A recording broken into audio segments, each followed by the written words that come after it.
guys, it's Dawn Beltrami from Wazell Properties, and it is Tuesday, so that means it's a Tidbit Tuesday video. And I am here with Andrew from Academy Mortgage. Andrew and I have been working together for about 4 or 5 years.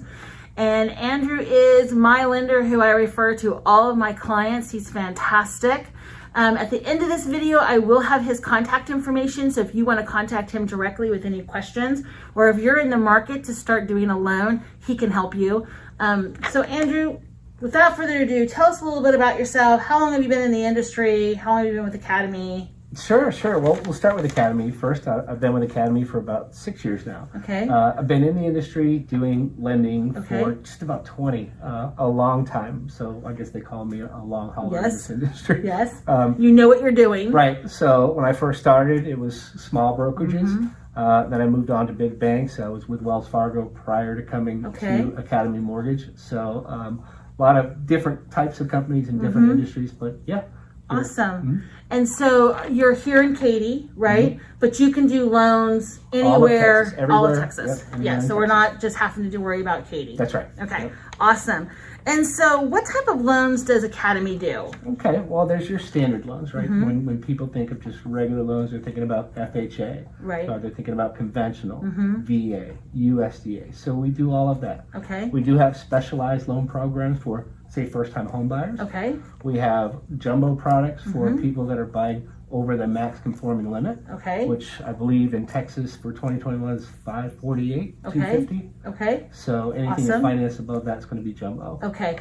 And so in the USDA loan, that's always a kind of a curious loan for me. I think very few agents know about USDA loans. We're not really comfortable with that, which is a shame because we really should. I actually worked with a client for USDA loans and I learned quite a bit. Right. But a USDA loan does not mean that you're buying land or you're buying a farm, correct? Right. And you're not buying beef. You're not buying beef. Everybody thinks about you want beef? What? No. Yeah. Right. Why am I buying a cow to get a house? Exactly. No, USDA is there. It's really designed to support low to moderate income individuals. It allows for up to 100% financing. Okay. But USDA is tricky, right? Okay. It's very specific, not just to an area, but actually an address. A lot of people don't know that. You could have one house across the street not qualify for USDA financing. Right. So if you're looking into USDA financing, we have to look specifically at the address you're interested in to see if it qualifies. And it can be a house that's in a town. It doesn't, like I'm saying, it doesn't have to have land with it, right? It's typically rural. Okay. So it's more a smaller town, rural town. More, yeah. It's outside of the city, pretty much, and so. But it is, specific to zip codes and actual addresses. Okay, so, awesome. Yeah, it was a real learning experience for me because I heard of them, but I had never worked with it before. Yeah. There was extra work involved because we had to look up each house and make sure that it qualified. Yep, and you should expect that kind of financing to take a little bit longer too, because it is more of a government type loan. Okay. There's a little bit more paperwork, and the process is just a little bit longer. Okay, well that brings up a really good question then. How long are loans taking you now? With the industry being crazy like it is, are we at that 21 day, 30 days, or are we? So it always depends, right? And it always has, but for the most part, we're on track. 21 to 25 days. Okay. We can move mechanically as fast as we can. Okay. But there's a lot of pieces to financing. Appraisers, title companies, the individuals buying the house. So there's a lot of factors that can affect that. But our turn times are good. There are certain types of loans that could, have longer turn times, like USDA, or even maybe a VA loan. We're still very competitive, maybe 30, 35 days on VA. Okay, but that's good. The thing that takes the longest on a VA loan is it has to be done by a VA appraiser. Right.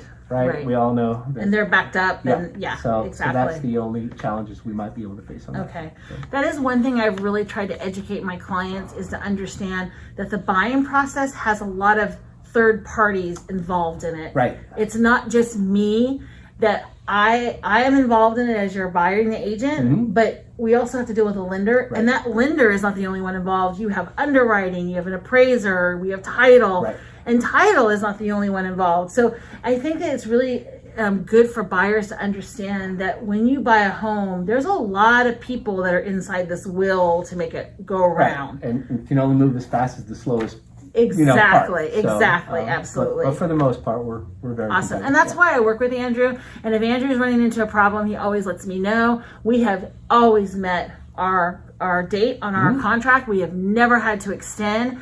And if you're in the buying process, that is super important, because I will tell you, in this market today, a seller does not have to extend. He's not required to extend. Yep. And most likely they're not. Yep. You're out of a house and you're out of all the money that you've put into it. So it's really important to get a lender that will make sure that you close on time. Yep, absolutely. Yeah, I agree. And so why do you think the market was so crazy, even though there was a worldwide pandemic going on? Well, it's a really interesting question, and I think there's a lot of ways to think about it. From my perspective, I can think of three reasons. Okay. Right? We're in an extended low rate environment. Money goes a lot further, so it's a good opportunity that way. We're seeing a lot of relocation, right? Texas is still a strong economy. There's a lot of underpinnings here and a lot of desirable reasons to move here. So we're seeing a lot of relocation from other places here. And we're also seeing, growth in housing in the prices and in the investment. Yeah. So we're seeing rapid growth in that. So a lot of people see that as a good investment opportunity as well. So those three factors, I think, are driving a lot of interest in the market. Yeah, I agree with that. I have a lot of clients coming here from California, Oregon, Washington. And I have a lot of clients coming from New York, Jersey, that kind of area. So I think that those people are coming here because it's a better situation for them. Where do you see interest rates in 6 months or a year? Or can you foresee that? Well, this is the most common question, but it's the most difficult question to answer. And I have a practice of really not predicting rates because there's almost no way to tell, right? So rates are obviously of great interest to our government because it propels growth, right? The lower the rates, we see a stronger housing growth, a lot more interest in it. So there's interest in keeping rates low that way. But we're also seeing inflationary pressure. So as of recent, the last 3-4 months, we've seen a lot of highs and lows, right? We're seeing a lot more movement in interest rates, but the rate determination comes in different markets, right? So the mortgage-backed security market really is what drives rates. So it ebbs and flows. So when you see that the rate is low, you want to get into, if you're thinking about buying a house, get in now, because in 6 months or a year, the rate could be completely different. It could be lower, but it could also be higher. Yeah, and so, a bit of a warning for those who are waiting for rates to go lower. They may not. Right, right? exactly. Very few buyers actually catch the bottom. Right. Whatever that bottom is. Right. A lot of people might catch it on the way up or on the way down. But the idea with regards to rate is if you're comfortable with the payment and it feels right, lock it in. Go for it. Yeah, exactly. Absolutely. And so what is the bottom FICO score that Academy works with? So that's a great question, right? 580 is where, we can start working with clients. However, there are things that can be on credit that even though you have that score, that still may prevent you from obtaining financing. Okay. So we have to look at it. Right. And we're certainly willing to look at every case. And then if we're not able to offer financing, we can propose a pathway. Okay. And that 580, is that for conventional and FHA, or is it typically usually only for FHA? Great question. So conventional is different, right? Right. That's a much more credit score driven loan model. FHA is a lot less credit sensitive, and a lot of people actually don't know this about FHA, but technically there is no FICO score requirement. Okay. So FICO scores are a risk determination applied by the lender. Right. The risk that the lender is going to take on you, the buyer. So the lenders will associate their level of risk with that FICO score requirement. So and that's going to determine your interest rate. Am I correct in that, or no? So there are what's called loan level price adjustments, right? Because FICO score is a measure of risk, right? The lower the score, maybe it's a little bit more risky. Okay. So that can affect the rate. It could increase the rate in many cases, and so yeah. And what's a perfect FICO score? Well, I don't know. I don't know if there is such a thing. I can tell you what banks, because, I want to get the perfect FICO score. Where we stop looking at FICO score is anything after 740. So, if you're looking for the sweet spot for financing from a mortgage company, 740 and up, and this is your mid score, right? A lot of people, I've got a 740. Well, Where are you getting that information from? Credit Karma? Well, it's not exactly how we do it, right? Okay, So, right, exactly. So there's three major bureaus, the Experian, the Equifax, and the TransUnion. And it's not the average of those scores, it's actually the one in the middle. Right, That's the one we exactly, use. exactly. Credit Karma is good, I always feel, to get an idea, a general idea of where you're at, but don't take that to the bank that's like, your credit score. Yep, the best thing to do is apply with a Right. mortgage lender. Mortgage lenders are required, they're regulated to use the same models. Okay. So you couldn't go to one mortgage lender and get one score and another mortgage lender and get a different score, say on the same day, because we're required to use the same model. And another thing to know is that mortgage inquiries, for the most part, don't affect credit. I know that's a question I always get. Hey, is this going to lower my credit? Well, it may make you think it does, because if you're using something like Credit Karma, they cannot differentiate between the types of inquiries. So they look at a mortgage inquiry the same as a credit card inquiry, which they're completely different. Okay. And so, and that brings up a good question. Then, if the model to determine your FICO score is the same for all lenders, then why do we shop around for different lenders? Well, that's a great question too, right? So different lenders actually can have different rates, right? So and different lenders can have different costs, right? But there's another big piece to lending, and that's service. Yep. So people want to shop around and they want to do business with what makes them feel good and where they have the most confidence. And of course, rate matters. We're very competitive, and we're willing to meet or beat pretty much any mortgage lender out there. I find you guys very competitive. I've never had a client come back to me and say, you were way off base, or it was always, yep, we're going with Andrew. We called around and he was the best, so we're definitely going with Andrew. And I think if you put your best foot forward the first time, I agree. There's no room for exactly. I totally agree with you. I totally agree with you. So in this crazy market, I think this is a big question, is what's the difference between pre-qualified and pre-approved? I think it's really important for buyers to understand there is a difference. Yeah, and I love that question, especially here in Texas, because the law in Texas requires that you can't differentiate between those two.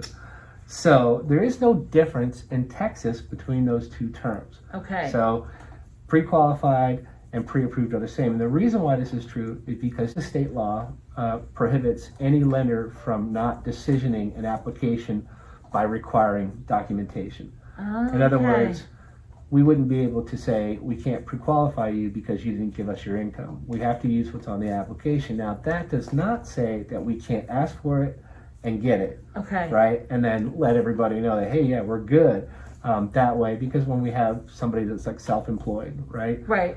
Even that person may not understand how much they truly earn for mortgage qualification purposes. So we do request that stuff up front, but legally there's no differentiation between those two terms. Okay. So as a buyer's agent, if a listing agent says to me, we won't accept your pre-qual, we want a pre-approval letter, my answer to them is it's the same thing. It is. It absolutely is. And if they're actually getting pre-approval letters, I would question the source, because technically you're not supposed to issue them. Okay. It's all supposed to be a pre-qualification plan. Okay. That's great. So see, I just learned something new. That's what I think is great about this job, is that this is why I say, I'm not a lender. Don't ask me lending questions. This is why we go to Andrew. I'm a real estate agent. I can answer those questions. Absolutely. Exactly. So do you think that loan assistance programs are a good thing? Are you talking about down payment assistance? Yes, exactly. Look, I think it's a great thing, and you have to think about why. Saving up for a home. Well, first of all, let's dispel some myths here. A lot of people actually think they have to save up 20% for a down payment on a home, right? Not true. It's not true at all. In fact, you don't have to save up very much at all if you're really, truly interested in purchasing a home. You have to save very little. And the reason why is because for first-time home buyers, or people that have good jobs, or can support their standard of life, can afford a home, but just don't have that extra to save. We have the programs. We have several opportunities for first-time home buyers to sort of supplant or support that down payment requirement, right? Perfect. Yeah. And I think that's a really good thing, because I think a lot of buyers don't realize that those programs are out there. It's not just for, people that have no money at all. It could just, like what you're saying, you have a really good job, but you just don't have that down payment. Yeah, and many people don't. Yeah, many people don't, because 3.5% can be a lot of money to some people, or to other people that's nothing. They can do the 20%. Yeah. But to have a program to get you into a house that you can afford with no money down, that's right. is It's a good basically thing. what it is. No money down. No right? money down. So, but they still have to pay for closing costs, though. Correct? Yeah, there is. And so that's the other piece of it, right? So technically, and I get this question: can you finance closing costs? You cannot finance closing costs into a loan. So. You do have to account for it, and closing costs can differentiate between where a property is, how much it costs, obviously. But as you know, there are ways to negotiate that. Yep, exactly. Right? So, through either a seller credit, or the buyer has that much, or a lender credit. There's many ways to address closing costs and help people get into homes. Awesome. And so, how do you determine what's the best loan for a client? Like, why would you put them in an FHA versus a conventional, or a conventional versus, right, and so USDA? Yep, and the most important thing is I'm not the one that necessarily makes that determination, right? I do a very thorough interview with that client. But I want them to also understand their options. There are cases in which a client could qualify for several different loans, right? You can go conventional, you can go FHA, or you can go VA. There may be different reasons for each one. And so what I want to do is prevent the benefits, the cost, the positives, the drawbacks of each, and let that client really decide. But for the most part, FHA is a loan program that allows a lot of leeway with regard to credit score, whereas conventional loans are more credit score driven interest rates, right? They have pricing adjustments depending on where your FICO credit scores are. So FHA might be a good option there. FHA is also a good option if your resources are more limited, requiring only 3.5% down in some cases. But although there are conventional loan programs that people don't maybe know about that are 3% down. Right, yeah. Right? So I remember you telling me that with a client. You were like, hey, I can put them in a conventional for 3%. I was like, what? 97% financing conventional. Yep. Yeah. So I think that's really good that buyers need to know that when you talk to your lender, you really want to pick a lender that's going to, like you just said, interview you and see what's best for you and your family's financial situation. You want options, and you ultimately want to be educated, and you want to be able to make the best decision based on your goals and what your current situation is. Right, because not one shoe does not fit all feet. That's right. It really doesn't. And I think this is a really important question, and I'm thinking it is because I've had previous bad experiences with my own personal loans. But is your underwriting in-house? This is a great question, right? It is in-house. Okay. Right? It's just one of those things you want to keep that process in-house. You do. There are lenders out there, right? We call them maybe brokers or very small lenders who have to ship their files to a centralized location. May not even be in the same state. Yep. May not even be in the same country. Right. And so having in-house underwriting, obviously, and localized underwriting. Our underwriters are here in Houston. So even though we're a national company, we have many management centers that basically handle this process in-house, and allows us to foment those relationships and have a very fast and efficient process. Yeah. When Andrew can be close by where his underwriting is, that's really important. When your underwriter is in Florida and you're doing a deal in Houston, it doesn't work. And I had really bad experiences with that. Yeah. And so I think that when you have a relationship with your lender, that's a really important question. If you are shopping around for lenders, is asking them, is that underwriting in-house? Because it will help with the deal to get it through. It's also important to know that we are a bank. We really are a bank. We fund our own loans, so we're not waiting on funding authorization from anybody, and you won't either. Yep. So we fund at the table. That's right. We table fund. No funding numbers, if you know what that means. Yes. Which is an awesome thing when I can tell my clients, when you sign this, we have funded. Yeah, and it's okay to close on Friday at 5. Exactly, because you have funded. That's right. Exactly. It's a big thing. If you're closing at 4 o'clock on a Friday, you don't have to wait till Monday for this deal to fund. Exactly. And what are you going to do for the weekend? Right. Yeah. Right. You want to move in. Yeah. You want the keys. Exactly. Sure yep. Another reason why you really want to interview your lender. There's a lot more to the lending process other than just your rate or what's your fee. Right. It's the service, like what you said. Service is critical. It's critical. I mean, you can find anything on the internet. Absolutely. I get phone calls. We'll quote rates, and we're very competitive. You know that. But I'll hear something kind of well, that's a great rate, and I tell them go for it, and Yeah. you get that call back. I'm like, well, how'd that great rate work out? They're like, well, they Didn't. didn't call me back. Exactly. They're waiting a week, so exactly. sometimes it comes at a cost. Yep, service is That's right. really important. Yep.